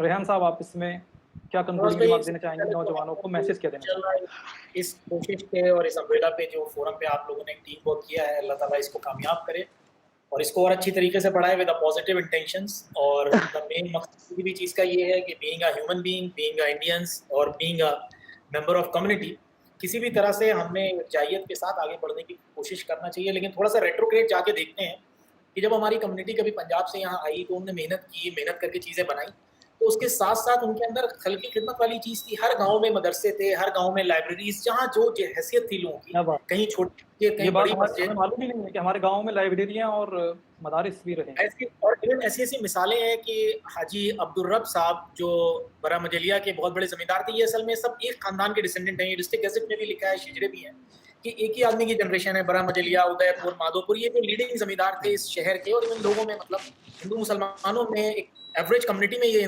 मतलब शहर के वसों के बड़े लोगों में आते हैं। तो इन लोगों के अंदर बड़ा खल्की खिदमत था। 2 भाइयों में जब डिवीज़न हुआ तो एक भाई ने हाथी ले लिया, नसीम साहब ने अपनी किताब में ज़िक्र किया, और एक भाई ने लाइब्रेरी की बुक्स ले ली। बहुत उन्होंने तो कहा कि अब हाथी एक ने लिया, दूसरे ने किताबें ली। तो मतलब एक ये जज़्बा था लोगों के अंदर कि एजुकेशन का जज़्बा था, और इसी का सिलसिला है कि पार्टीशन के टाइम पे हमारी कम्युनिटी मॉडर्न एजुकेशन में एंटर हो चुकी थी और अच्छे खासे हैंडफुल नंबर ऑफ ग्रेजुएट थे। मैंने अपनी बुक में उन सबके नाम लिखे हैं, अलीगढ़ से, बरेली से, लखनऊ से, जहाँ से जो तालीम हासिल कर सकते थे। हालांकि फीमेल एजुकेशन तो काफ़ी लेट आई, 10 साल बाद पार्टीशन की पहली ग्रेजुएट हुई है हमारी कम्युनिटी से, नईमी साहब की बेटी अंजुम आरा नईमी। लेकिन एक एवरेज एजुकेशन बड़ी अच्छी थी, 8th 9th 10th small scale services में, टीचर, मास्टर, क्लर्क्स, पटवारी, ये सब एक प्री पार्टीशन अच्छा खासा बड़ा बल्क था कम्युनिटी का, और उन्होंने काफ़ी मेहनत से इस काम को प्रमोट किया। तो आप क्या तो मुझे कहना चाहेंगे नौजवान जो सुन रहे हैं? और उसी का इम्पैक्ट है कि आगे आप देखिए जब पोस्ट पार्टीशन को मूव करके गए तो ऑलमोस्ट 40% यंगस्टर्स उस जमाने में पाकिस्तान गए और उन्होंने स्ट्रगल किया। तो जो बरेली पीलीभीत की कम्युनिटी है वो बहुत प्रॉस्परस रही वहाँ जाके, और उन्होंने बहुत काम किया। और सेम आप वेस्टर्न कंट्रीज में देख सकते हैं, अभी रेशियो बहुत अच्छा है। तो this a movement to join together and work together, this is only a message what we can बहुत से एज शुक्रिया। A collective. प्रोग्राम कंटिन्यू है, बहुत शुक्रिया आप दोनों का। हमारी जो रिसर्च कमेटी रहेगी इंशाल्लाह उसमें हमारे जो जामिया के प्रोफेसर्स हैं और अलीगढ़ के जो प्रोफेसर्स वो कुछ लोग हैं भी यहाँ पर ज्वाइन हैं, प्रोग्राम जो हैं करेंगे। और नुसरत परवीन हैं, डॉक्टर प्रोफेसर नुसरत परवीन जामिया में, और डॉक्टर साहब हैं अलीगढ़ मुस्लिम में, डॉक्टर नाज़िम हैं रिसर्च रहेंगे। तो कौन का तो रिकॉर्ड है क्या? आपकी आवाज़ क्लियर नहीं आ रही है। इकोनॉमिक स्टेटस क्या है? शहनवाज भाई, कुछ क्वेश्चंस भी लोगों के हैं, उसमें कोई इंपॉर्टेंट क्वेश्चन अगर आप चाहें, किसी ने घुंगरी के मेरे मदरसे ख्याल के में बारे में टाइम कर रहा था मैं।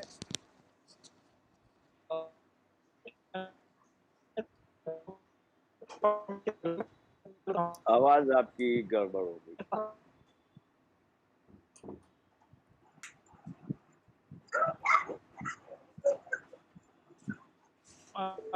फोन कर लें नाजिम साहब। और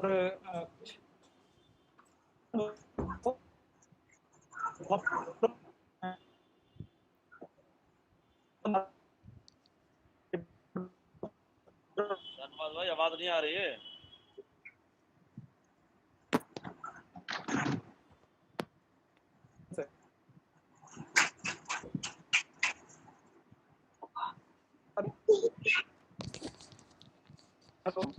शानू भाई, रीज्वाइन कर लीजिए, रीज्वाइन कर लीजिए शानू भाई। तब तक धुंधरी स्कूल के बारे में अगर थोड़ा डिस्कशन हो जाए तो बेहतर होगा। मैं बिल्कुल धुंधरी स्कूल के बारे में बता देता हूँ, बहुत डिटेल में लिखा है। असल में ये मंजूर साहब के वालिद या दादा का कायमशुदा मदरसा था, और इसके बाद खास तौर से जब मंजूर साहब का इंतकाल हुआ तो उन्होंने 2 पूरे गांव, इसकी कॉस्ट 1,90,000 रुपए उस वक्त में थी। और मैं इसलिए बता रहा हूँ क्योंकि उस वक्त में कोर्ट केस हुआ था, उस कोर्ट केस की प्रोसीडिंग्स मेरे पास है। तो ये 1915 या 16 में उस वक्त के लिए आपस में थोड़े से कुछ कॉन्फ्लिक्ट्स थे। तो ये इतना बड़ा वक्त था कि एक छोटी मोटी यूनिवर्सिटी कायम हो सकती थी। 1,90,000 की कॉस्ट, एक गांव की कॉस्ट करीब 1 लाख होती थी पूरी जमींदारी राइट्स के साथ। तो ये अपने आप में काफ़ी नुमाया वक्त था और बहुत बड़ा वक्त था। उसके बाद भी वो चलता रहा। उसके बाद लोगों ने उसको कैरी किया। पोस्ट पार्टीशन वो गाँव भी ख़त्म हो गए और वो राजा लालता प्रसाद वगैरह ने उन गाँवों को किसी तरह से ख़रीद लिया था और बाद में वो उनके पास चले गए। लेकिन ये एक बड़ा तारीखी काम था और बहुत बड़ा काम था। ये अपने वक्त के हिसाब से ये बहुत एडवांस था। नसीम साहब अगर कुछ उसमें शामिल करना चाहें तो बता सकते हैं उसके लिए। आपको ये जान के ताज्जुब होगा कि MAO कॉलेज से 16 साल पहले ये एस्टेब्लिश हुआ था। जो अलीगढ़ मुस्लिम यूनिवर्सिटी बाद में बनी है, MAO college, Mohammedan Anglo oriental college, उससे 16 साल पहले ये एस्टेब्लिश हुआ था। बहुत बड़ी बात। बाद में नईमी साहब के ये काफ़ी दिन तक अंडर में रहा और फिर कुछ लोगों ने पीलीभीत में मुझसे कहा कि इसमें देखिए क्या हो रहा है, इसके कुछ डॉक्यूमेंट वगैरह देखिए। तो कोई डॉक्यूमेंट नहीं मिलते उसके कि वो सोसाइटी के तहत चल रहा है। एक्चुअली एक टाइम ऐसा होता है जो लोग पढ़े लिखे लोग या जो लोग जानते हैं वो ऐसे इंस्टीट्यूशन कायम कर देते हैं, जैसे सोसाइटी बना दी तो सोसाइटी में लोग आकर वो तसलसल से चलते रहते हैं। ये इस मदरसे में हुआ ये कि वो तसलसल ख़त्म हो गया। नईमी के साहब के बाद उसका क्या हुआ वो क्लियर नहीं है। अब वो किसके पास है वो भी क्लियर नहीं है। और उसकी कोई डॉक्यूमेंट, जैसे सोसाइटी होती है तो सोसाइटी ही को वक्तन फवक्तन रिन्यू कराना पड़ता है, वो कुछ नहीं किया। तो अब मुझे मालूम नहीं कि उसका क्या पोजीशन है। जी सर, जी शुक्रिया। मेरी आवाज़ आ रही है आप लोगों को? हाँ, अब आ रही। जी, मैं नाज़िम साहब से गुजारिश करूँगा, मैं और मेहमानों से गुजारिश करूँगा कि अपना माइक ऑफ कर लें, अभी डिस्कशन नहीं स्टार्ट है। नाज़िम साहब से गुजारिश करूँगा, लाइब्रेरी साइंस डिपार्टमेंट में असिस्टेंट प्रोफेसर हैं, बहुत अच्छे रिसर्चर हैं। भाई धुंधरी स्कूल के बारे में कुछ ऐड करना है, अगर हो सके 2 मिनट दे दें। नाज़िम साहब मेरी आवाज़ सुन रहे हैं? जी मैं सुन रहा हूँ। ये अभी बीच में शायद कुछ डिस्कशन की बात कर रहे हैं डुमरी स्कूल के बारे में। तो साइम 2 मिनट रुकिए, आप नाज़िम साहब के बाद बात करवाते हैं। ठीक है, अस्सलाम वालेकुम। जी जी। इसमें जो रिसर्च से रिलेटेड जो बात है, जो 2-3 बातें मुझे इसमें करनी है, क्योंकि जो डिफरेंट कमिटीज़ जो बनी है वो उनकी अपनी अपनी रिस्पॉन्सिबिलिटीज़ हैं, जो सबको अपनी अपनी कमिटीज़ को करनी है। लेकिन क्योंकि कोई भी काम करने से पहले सबसे पहले इम्पॉर्टेंट चीज़ ये है कि पहले कंप्लीट स्टेटस हमें पता लगे। जैसा कि नसीम साहब ने भी कहा कि बहुत कुछ करने की ज़रूरत है, लेकिन कहाँ से शुरू करें ये बहुत मुश्किल है। तो कोई भी काम करने से पहले हमें कंप्लीट डेटा चाहिए, और उस डेटा में पता लगना चाहिए कि स्टेटस इकोनॉमिक स्टेटस है या एजुकेशनल स्टेटस क्या है या सोशल स्टेटस क्या है। तो सारा जो डेटा है वो हमें पहले कलेक्ट करना होगा।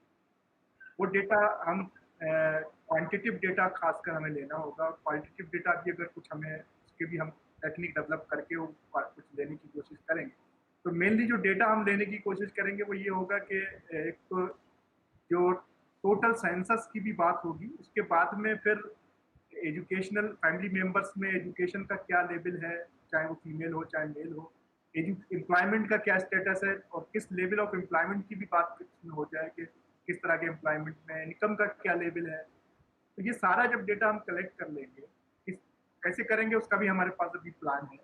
तो फिर हमें उस डेटा को एनालिसिस करके कुछ इंपॉर्टेंट कंक्लूजन्स हम निकाल सकते हैं, और उस डेटा के कंक्लूजन के बेसिस पे हम बहुत से डिसीजंस ले सकते हैं, और बहुत से हमारे जो, चाहे वो एजुकेशन गाइडेंस हो चाहे वेलफेयर हो, वो सारी स्कीम्स हमारी तभी इफेक्टिवली डिलीवर हो सकती हैं या काम कर सकती हैं जब हमारे पास कंप्लीट डेटा हो। तो जो मतलब डेटा, आपका कहने का मतलब है रिसर्च के बाद ही, डेटा के कलेक्शन के बाद ही हम इफेक्टिवली काम तो हम आज शुरू कर सकते हैं, नो प्रॉब्लम। बट अगर हम कोई सिस्टमेटिक वे में और इफेक्टिव तरीके से अगर कोई काम कर सकते हैं, तो वो डेटा को एनालाइज करने के बाद, कलेक्ट करने के बाद, एनालाइज करने के बाद ही हम एक इफेक्टिव स्ट्रेटेजी बना सकते हैं। कैसे करेंगे इसके लिए मैंने पिछली बार भी थोड़ा सा बताया था कि हमें क्या करना है कि जैसे 4 डिस्ट्रिक्ट की जो बात होती है, लोग हैं उन 4 डिस्ट्रिक्ट में एक डिस्ट्रिक्ट कोऑर्डिनेटर होगा। वो डिस्ट्रिक्ट कोऑर्डिनेटर एक तहसील लेवल पे कोऑर्डिनेटर बनाए जाएंगे, तहसील कोऑर्डिनेटर्स वाले ब्लॉक लेवल पे कोऑर्डिनेटर बनाए जाएंगे, और ब्लॉक फिर लेवल से फिर हर गांव में एक रिप्रेजेंटेटिव हमें अपॉइंट करना होगा। तो रिप्रेजेंटेटिव को हम एक टूल डेवलप करेंगे, डेटा कलेक्ट करने का टूल, एक हमें जिसको हम सर्वे फॉर्म भी कह सकते हैं, वो डेवलप करने के बाद हम उस रिप्रेजेंटेटिव तक वो एक थ्रू कोऑर्डिनेटर, डिस्ट्रिक्ट कोऑर्डिनेटर, तहसील कोऑर्डिनेटर और के थ्रू हम हर गांव के विलेज रिप्रेजेंटेटिव के पास वो फॉर्म पहुंचेगा, और वो उसकी रिस्पॉन्सिबिलिटी होगी कि वो उस गांव से डेटा लेके आए, मतलब डेटा कलेक्ट करे सारा, और वो फॉर्म फिर हम उसी चैनल से कलेक्ट करके एक सेंट्रलाइज प्लेस पे लेके आए। बहुत शुक्रिया। शहर में हमें बहुत ज़्यादा लोगों को फाइंड करने की ज़रूरत होगी। जैसे मान लीजिए बरेली है, तो वहाँ पे स्कैटरिंग बहुत ज़्यादा है, तो उसमें हमें थोड़ा सा ज़्यादा लोगों को डिप्यूट करने की ज़रूरत होगी, या फिलबीत है उसमें ज़्यादा लोगों को डिप्यूट करने की ज़रूरत। तो हमारे पास ये प्लान है। इस प्लान के तहत हम डेटा पहले लेंगे, जब डेटा आ जाएगा उसको हम किसी भी फॉर्मेट में, चाहे कोई भी सॉफ्टवेयर हम यूज़ करके, चाहे वो SPSS हो या चाहे एक्सेल सिंपल हो, उसके बेसिस पे उसको एनालाइज करके कुछ इंपॉर्टेंट कंक्लूजन निकाल सकते हैं। तो शुक्रिया नाज़िम साहब, डॉक्टर नाज़िम साहब, आपका ये जो प्लान है इंशाल्लाह हम लोग जो भी नौजवान सुन रहे हैं वहाँ तक रिसर्च फॉर्म पहुँचेंगे और सब लोग कोऑपरेट करेंगे। 1 मिनट के लिए मैं साइम को परमिशन दूंगा। साइम आप आ जाएं, डिस्कशन का टाइम नहीं है अभी। आज़म को थोड़ा सा कमेटीज़ का प्रेजेंटेशन देना है, उसके बाद इज़हार तशक्कुर होगा अहमद सलमान साहब का, और प्रोग्राम अख्ताम पर पहुँचेगा। जी साइम, 1 मिनट क्या कहना चाह रहे हैं? अस्सलाम वालेकुम। अभी नसीम अंकल ने एक्चुअली धुंधरी स्कूल के बारे में पता किया था, तो मौजूदा वक्त में उसके चेयरमैन जो हैं मेरे वालिद साहब हैं करगाने से इसरार अहमद साहब, माशा तो अगर किसी को भी धुंधरी स्कूल से रिलेटेड कोई भी डॉक्यूमेंटेशन की ज़रूरत है तो वो मुझसे मतलब बता सकता है, मैं उससे सारे प्रोवाइड कर दूंगा। नईमी अब्बा जब हयात थे 2000 के वक्त की बात है, मेनका गांधी से एड कराकर इस स्कूल को रेनोवेट कराया गया था, लेकिन कुछ पॉलिटिकल इश्यूज की वजह से पीलीभीत के जो एमएलए हैं रियाज अहमद, उन्होंने इसकी कमेटी पर एक केस कर साहब और अब्दुल राजिक मलिक एडवोकेट साहब कोई और बात नहीं, हारून कोई बात चाचा नहीं। इस कमेटी के सब लोग मेंबर हैं। बेहतर, तो डॉक्यूमेंट्स चाहिए शुक्रिया, तो वो बहुत सारी शुक्रिया। चीज़ें मिल जाएंगी। जी ठीक है। शुक्रिया जी। मैं आजम से गुजारिश करूंगा। एक्चुअली डॉक्यूमेंट की नहीं, लेकिन ये कि उसे किस तरह से आगे बढ़ाया जाए उसके लिए ये कुछ अकेडमी इंशाल्लाह कुछ- नसीम साहब, आप सब लोगों के साथ मिलकर जी जी साइम इसरार को भी साथ लेके इन सबको साइम इसरार कमेटी का हिस्सा है। ठीक है, शुक्रिया। जी। मोहम्मद आजम से गुजारिश करूंगा, वक्त की कमी है और नमाज का भी वक्त होगा, मेहमान सब जानते हैं। मोहम्मद आजम, शुक्रिया शहनाज भाई। मैं बस ज़्यादा टाइम नहीं लूँगा, सिर्फ जी 5 मिनट के अंदर अपना ये जी जी जी कम्युनिटीज़ के बारे में थोड़ा सा मैं आपको देता हूँ कि हम लोग आप की जो स्क्रीन शेयर कर मीटिंग हुई सकते थी हैं। पहली, उसके बाद में तो एकेडमी का ब्रॉड मैंने एक बार मैं आपको बता देता हूँ क्विकली कि हम लोग शॉर्ट टर्म, लॉन्ग टर्म और मीडियम टर्म में क्या करने वाले हैं। सबको मेरा दिख रहा है? जी, अभी स्क्रीन शेयर नहीं हुई है। देख पा रहे हैं? जी, अब स्टार्ट हो गई है।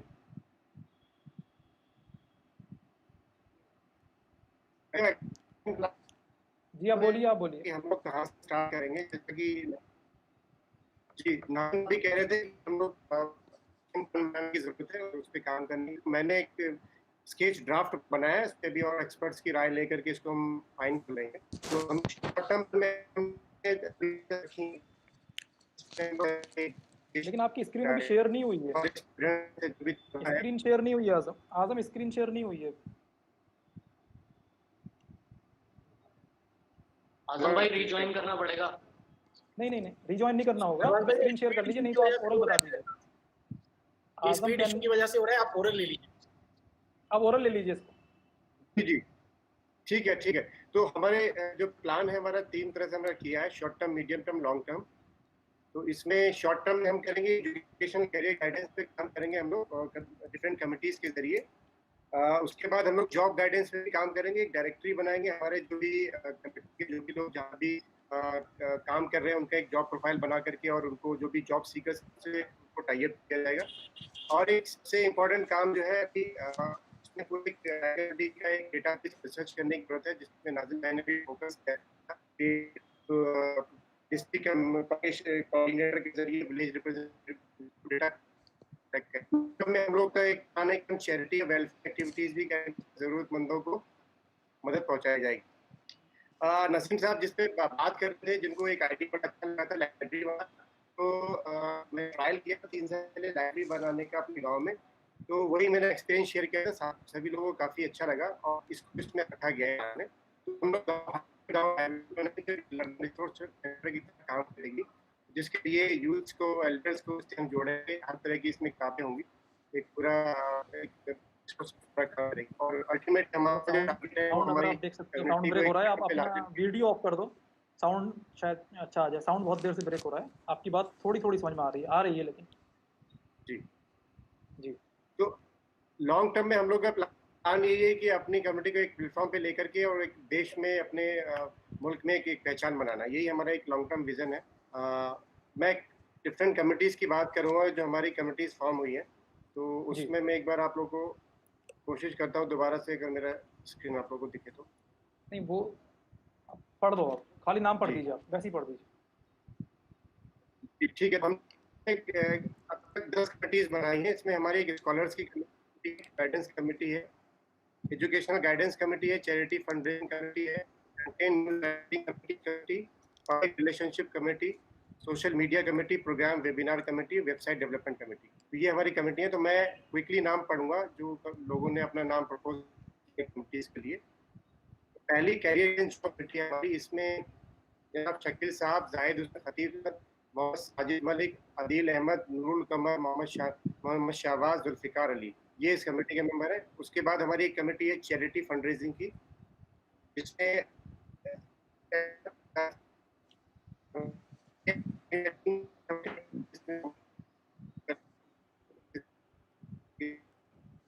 आवाज़ काफ़ी कट गई आज़म, आई एम सॉरी टू से।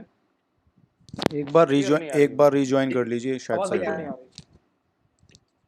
आ रही। एक काम, बिल्कुल आवाज नहीं आ रही। अच्छा एक काम करते हैं, शाना आ, कोशिश करिए इसको आगे कंटिन्यू करने की, मैं दोबारा ज्वाइन करता हूँ। जी जी, आप एक बार रिज्वाइन कर अच्छा लीजिए। एजुकेशनल गाइडेंस कमेटी है। एजुकेशनल गाइडेंस कमेटी में मोहम्मद वासिफ साहब ने, डॉक्टर इकरार अहमद ने, डॉक्टर फ़हीम मलिक ने, मोहम्मद आशिक साहब ने, मियां मोहम्मद मनाजिर, औसाफ मलिक, मोहम्मद आज़म, फैज़ान मलिक, मोहम्मद नजमी मलिक, शिराज मलिक, नाजिम मलिक, मेराज खालिद, साइम इसरार, डॉक्टर इमरान मलिक, शब्बर ताविश, आसिफ तज़मीन मलिक, मोहम्मद हसन रज़ा, जैद कादरी अल फहद, इन लोगों ने अपना नाम दिया था एजुकेशनल गाइडेंस में। ये मेन कमेटियां हैं।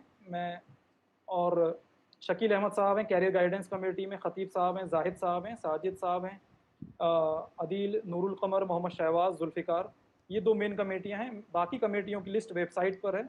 मैं आपसे उसकी हाँ, ये सामने आ गई है, स्क्रीन पर शेयर कर दी है। तो मेरे ख्याल में वेबसाइट पर है, हम जा सकते हैं। मैं इन सभी लोगों का इस्तकबाल करता हूँ जिन जिन लोगों ने कमेटी में फॉर्मेशन में स्टार्टिंग में हिस्सा लिया है। इसमें आप ज़्यादा इसमें वक्त न लेते हुए, प्रोग्राम अपने बस ख़त्म की तरफ है, इख्तिताम की तरफ है। इसका प्रोग्राम का ये मकसद था कि आपको तारीख़ से वाकिफ़ कराना, आपको आइडेंटिटी के बारे में एहसास कराना कि आपकी हिस्ट्री, आपकी पहचान, उसकी जड़ें कहाँ तक पहुँची हुई हैं, आपकी कौम और आपके कबीले में कहाँ-कहाँ और कैसे-कैसे लोग हैं और कहाँ किन पोस्टों पे हैं, कैसे काम कर रहे हैं, कारोबारी हैं और क्या पेशे रहे हैं, क्या तौर तरीके रहे हैं, इनसे वाकिफ़ कराना, बल्कि नौजवानों को ताज़ा कराना, बुज़ुर्गों को मालूम है, उसको एहसास कराना। ये मकसद मैं उम्मीद करता हूँ काफ़ी हद तक हमारे मेहमानान काफ़ी हद तक या मतलब पूरी तरीके से मोहम्मद नसीम साहब और डॉक्टर रेहान असद साहब ने ये इसको जस्टिफाई किया है और हम लोग काफ़ी हद तक मुतमईन, एक शुरुआत है। हम इनकी किताबें भी पढ़ेंगे और एकेडमी के दूसरे कामों से भी इंशाल्लाह जिन्होंने नाम दिए हैं और नहीं दिए हैं वो लोग दे सकते हैं नाम। It is always open to give your names and to you are always welcome, most welcome to work for the welfare of the community in particular and Muslim community in general. हम लोग अगर अपनी community को आगे बढ़ाएंगे तो हमारी community अगर कोई लाइब्रेरी खोलेगी तो गाँव में सबका भला हो। यही हमारा मकसद है। ये सिर्फ कौमियत की बात नहीं है बल्कि लार्जर इंटरेस्ट में पूरे मुस्लिम कौम की बात है। इंशाल्लाह अल्लाह हमें तौफीक दे। ये छोटी-छोटी शुरुआतें हैं। लाइब्रेरी का आइडिया हो या कोचिंग गाइडेंस का आइडिया हो या जॉब में गाइडेंस का आइडिया हो, बड़े जो प्रोफेशनल हैं उनके नाम वेबसाइट पे दिए जाएँगे और वो अल्लाह ने चाहा वो आपकी मदद करने के लिए तैयार रहेंगे। उनको आप फ़ोन करेंगे और जो उनके पास वैकेंसी होगी या जहाँ वो गाइड कर सकते हैं वो गाइड करेंगे। मुझसे अगर कोई एडमिशन की गाइडेंस लेगा तो मैं हमेशा तैयार हूँ। इस तरीके से हमारे कम से कम 50 लोगों ने, पढ़े लिखे लोगों ने नाम दे दिए जिनका नाम वेबसाइट पे है। वेबसाइट का नाम है thearrain.com और इसमें पूरी तरीके से एक पॉजिटिव काम करते हुए आइडेंटिटी फॉर्मेशन है, रिसर्च के जरिए जैसे नाजिम साहब ने बताया, उसके साथ में वेलफेयर है, कम्युनिटी एम्पावरमेंट है। ये इस प्रोग्राम का और एकेडमी का पूरा मकसद है। इसमें कोई किसी तरीके के पॉलिटिक्स और किसी भी तरीके की लीडरशिप एज सच इन्वॉल्व नहीं है। कोऑर्डिनेशन कमेटीज़ हैं जो कि आप लोगों के दरमियान इंशाल्लाह आएंगी। वो मेंबर्स आएंगे, कोई पेड नहीं है, कोई लंबी प्लान नहीं है, छोटे प्लान लेके चलेंगे और आप लोगों के सपोर्ट से करेंगे। यहाँ जो भी हजरात हैं बड़े और छोटे मुझसे, मैं सभी का बहुत तहे दिल से शुक्र अदा करूँगा और फॉर्मल शुक्रिया के लिए ये सामने हमारे एकेडमी का एक्शन प्लान है। Education, career, job guidance, form का डाटाबेस तैयार करना, ज़रूरतमंदों की मदद करना, गाँवों में लाइब्रेरी और गाइडेंस सेंटर बनाने की कोशिश करना और अल्टीमेटली कौम को एक नेशनल लेवल पर पहचान देना। कम हैं लेकिन इफ़ेक्टिव हैं। कौमें जो एक रहती हैं वो असरअंदाज होती हैं, पहचान बनाती हैं, खुद भी अपना भी बेनिफिट कर पाएंगी, वेलफेयर दूसरों का भी कर पाएंगी। दूसरी कौमों की मिसालें हमारे सामने हैं, छोटी होती हैं लेकिन दूसरों के लिए फ़ायदेमंद हो जाती हैं। कम तादाद में होते हैं लेकिन इफ़ेक्टिव होते हैं। तालीम सबसे बड़ा मैदान है जहाँ पर हम लोग इफ़ेक्टिव हो सकते हैं। ज़मीनें कम हो रही हैं लेकिन तालीम की कोई कमी नहीं है। मैं अहमद सलमान को गुजारिश करूँगा कि आप तशरीफ़ लाएँ और इज़हार तशक्कुर पेश करें। अहमद सलमान जर्नलिस्ट हैं, बहुत अच्छे हैं माशाल्लाह, इच्छा से तशरीफ़ लाएँ। अहमद सलमान। अस्सलाम वालेकुम। आवाज़ आ रही है मेरी? जी, जी, जी। हेलो। हमारा जो है पहला वेबिनार था, माशाल्लाह बहुत बेहतरीन वेबिनार हुआ, जिसमें जो है तिलावत कुरान से हसन रज़ा ने स्टार्टिंग की और शाहनवाज़ भाई ने बहुत अच्छी होस्टिंग की। सवालात जो है जो भी ज़हन में लोगों के थे, वो जो है शाहनवाज़ भाई ने सवाल पुट अप किए। साथ ही मैं मोहम्मद असीम साहब का और रेहान असद साहब का बहुत-बहुत शुक्रिया अदा करूँगा कि उन्होंने जो है इसमें पार्टिसिपेट किया और हमें जो है जो हमारा माज़ी है शानदार माज़ी, उसको हमारे सामने जो है लाके रखा और बहुत सारे जो सवालात थे हमारे ज़हन में, उनको जो है पूरा किया है, सवालात के जवाबात दिए हैं।